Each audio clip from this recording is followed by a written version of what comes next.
comme des petits péchés, alors tout ce qui vient des idées à lui, vous voyez ça comme des petits péchés. Il sait que c'est péché, mais il appelle ça petit péché. Alléluia. Depuis que je suis arrivé ici, je n'ai pas de minutes pour me reposer jour et nuit, a-t-il expliqué avec regret. C'est-à-dire les tourmenter jour et nuit. Il n'y a pas de repos. Les démons sont sur lui, le feu est sur lui.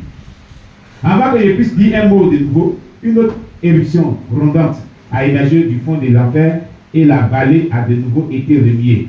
Michael grinça des dents. Michael grinça des dents et ça fait ça. Dans ma description de l'enfer, au début, j'ai oublié de mentionner que le feu de l'enfer est 100 fois plus chaud que le feu domestique. Parfois, il devient complètement noir. À un autre moment, il est aussi rouge qu'un four. La théorie scientifique de nous respirons de l'oxygène et expirons du dioxyde de carbone n'hésite pas à en faire. L'agitation est sa caractéristique. Les pleurs sont ses victimes. Pourtant, dans le royaume de ce rêve, j'ai vu un homme faire la 5e personne que j'ai interviewée. Il se débattait avec des anges officiers pugnaces dans le feu. Je n'ai pas su la cause du combat dans un premier temps jusqu'à ce que j'ai eu un dialogue avec l'homme. Les anges le forçaient à s'incliner et à les adorer, mais il disait non à la soumission. Finalement, il s'est débattu plus près, respirant, impuissant.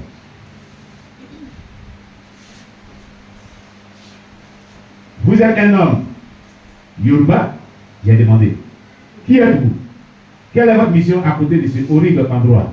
A-t-il demandé. Lui demande, mais toi tu es venu faire quoi ici? La mission est ici.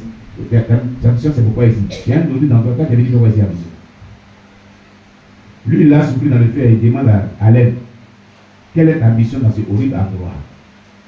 Parce qu'il voit que lui ne souffre pas et eux ils souffrent. Donc il a la mission là-bas.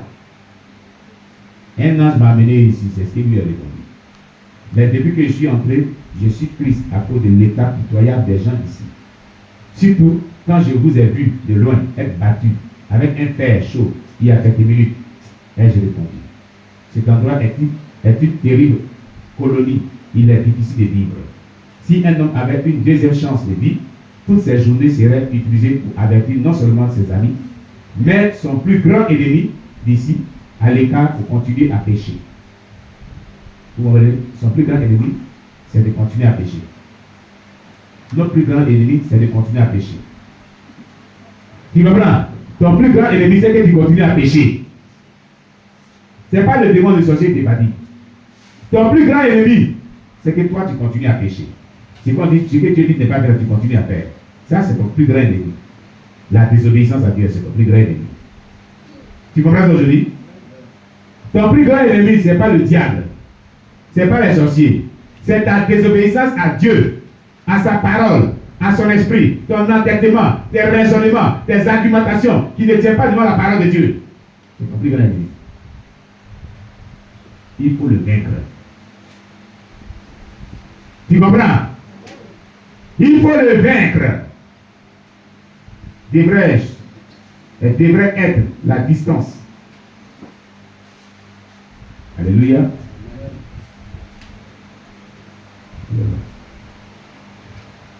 Gloire à Jésus.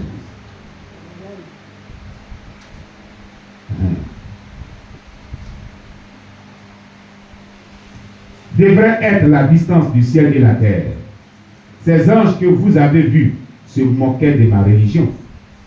Je suis mort musulman. Il est mort musulman. Et c'est notre façon d'adorer, de nous incliner en priant. Quand je suis entré ici, j'ai été informé que je dois aux anges des tourments une dette d'adoration.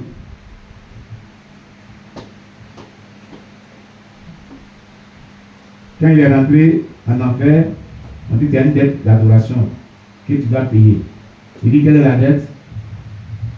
La tête courbée, c'est ça que tu nous dois, nous les démons ici. C'est que tu laisses la tête, vous venez faire ça ici. Mais c'est vous qui savez, quand elle va se mettre comme ça, quand elle va commencer à s'accoupler, c'est qu'ils vont lui faire. Alléluia! C'est que tu fais sur la terre que Dieu n'aime pas, tu dois sur le démon qui torture les gens en terre. C'est ce que je l'avais dit. C'est ce que je l'avais dit. Est-ce que tu comprends cela? Il dit que c'est un muscle.